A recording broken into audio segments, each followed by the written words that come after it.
Happy Monday, everybody. Welcome to another episode of China Update, where I provide you with the most up-to-date political, economic, and geostrategic analysis on the world's #2 economy. My name is Tony. Let's jump in. A story we've been following closely for several months now on China Update is how China's central government is grappling with a surge in detentions from local governments of business executives, a troubling trend which even I myself was initially quite shocked with, that is stoking anxiety among entrepreneurs and threatening economic stability across the country. It is also a troubling sign that Beijing is losing control of many local actors.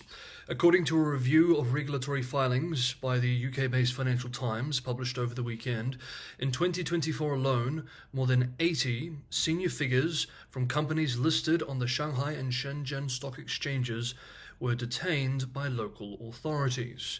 Many of these detentions appear to be driven by local authorities far removed from the executive's business operations, a practice which has been called by Chinese media long-range fishing.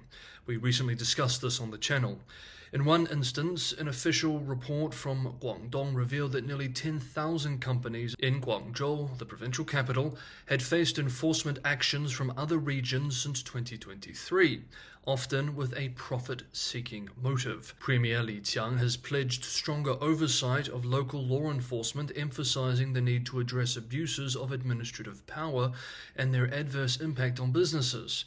Yet fears persist among entrepreneurs who describe an environment where short-term profit-taking and capital flight are becoming the norm. The opaque nature of these enforcement actions compounds the issue. Families and companies often receive little to no information about the status of detained executives. Zhejiang Technology, for example, has struggled to respond to regulators about its CEO Ye Jianbiao's detention in January. Almost a year later, Ye remains in custody with no formal updates.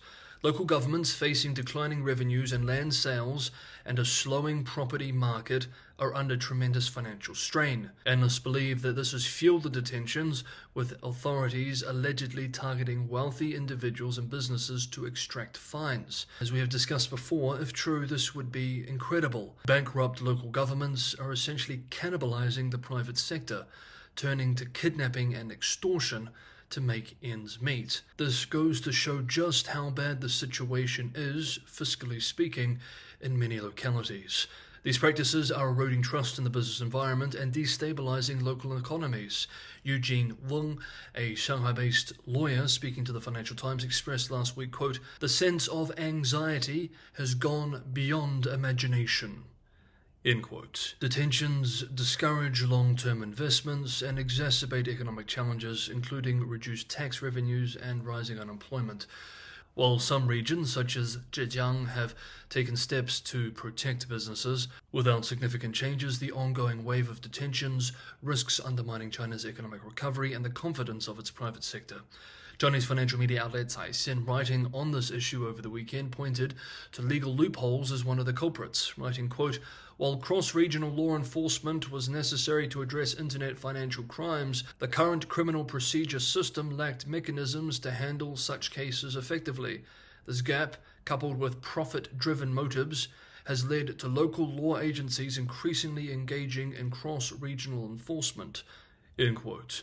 Adding, quote, "If a county-level public security bureau recruits a few officials skilled in computer networks, they could collect evidence online and dispatch officers to economically developed areas to arrest entrepreneurs.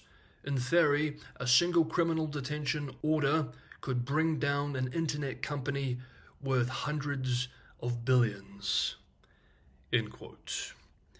Next up, for decades, China leveraged foreign capital and technology to build a dominant manufacturing sector, fueling exports and reshaping global trade.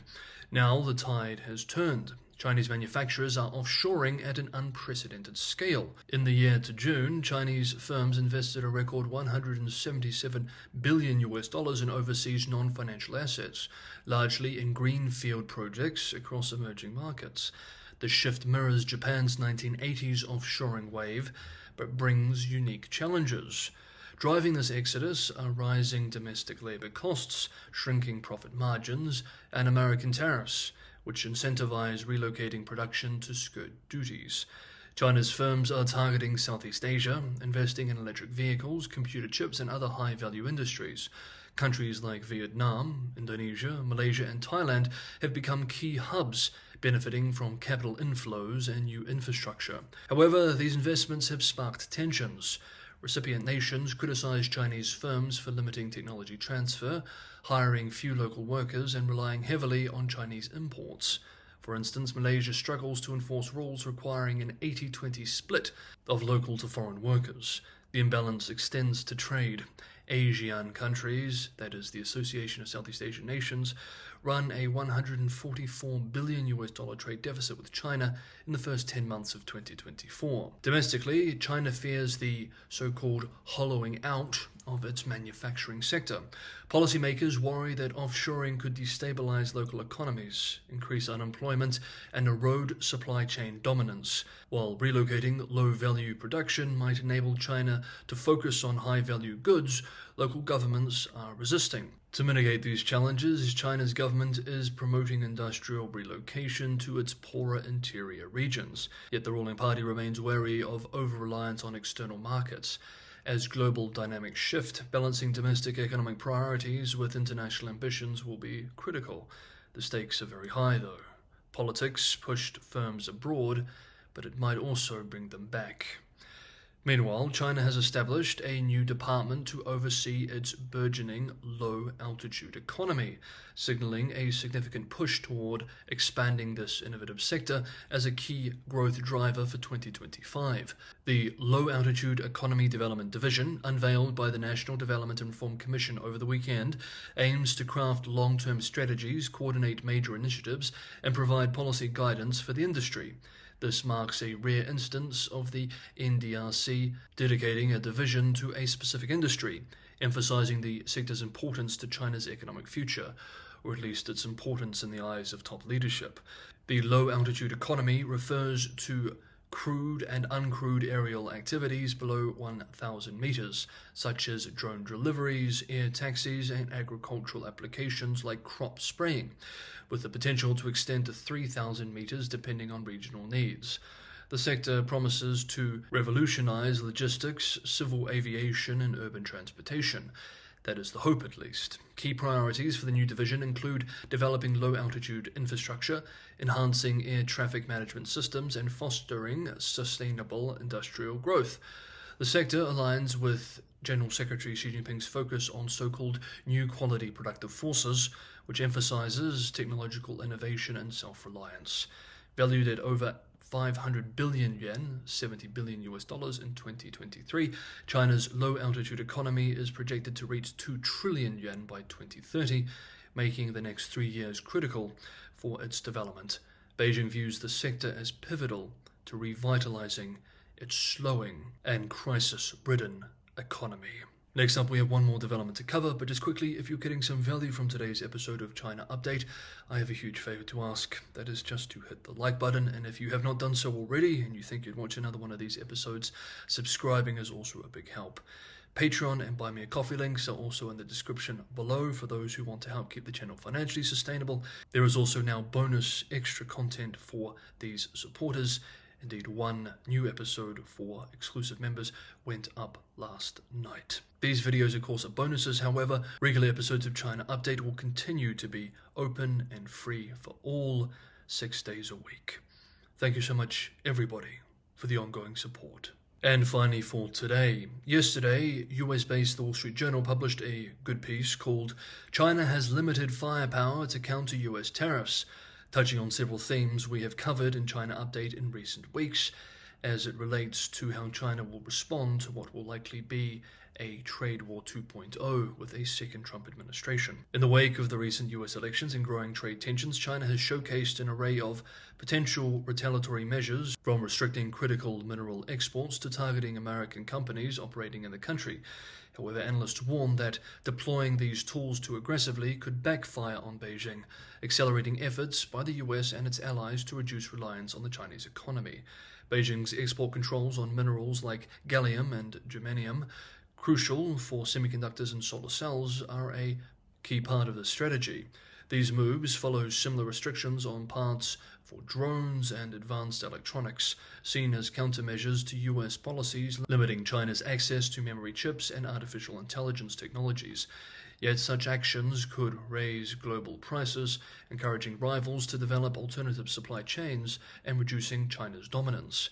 China's investigations into US companies such as Nvidia and its unreliable entry list targeting firms like PVH highlight another approach. However, with China's sluggish economy and its push to prioritize domestic brands, American corporations are already scaling back operations, diminishing Beijing's leverage. China could further escalate by weakening its currency or restricting exports of low-value goods like screws and cables, which could disrupt US supply chains. Yet these moves also risk capital flight and consumer backlash. The most extreme option, selling US Treasury holdings, could destabilize financial markets, but would also leave Beijing with limited alternatives for reinvestment. Analysts believe Beijing will likely avoid such drastic measures. Instead, Beijing's actions may aim to force negotiations with the US, particularly if President-elect Donald Trump follows through on his promise to impose steep tariffs. However, every aggressive move risks pushing other nations to decouple further from China, threatening its export-driven economic model. Thus, next year, if the world is pushed to more confrontation through a new trade war, Beijing has limited tools in its toolbox. What's more, as we have covered in recent weeks, China's economy is in a far weaker position to fight back than it was during the first Trump administration. It is going to be a complex and painful year for China's policymakers. It is going to be an interesting one too on the world stage, and we will be following it closely here as it unfolds on China Update. So if you'd like to follow along on the ride, make sure you're subscribed, and we will follow along together. Okay, that is today's episode of China Update. Thank you so much everybody for watching. Have a good Monday, and I will see you all tomorrow.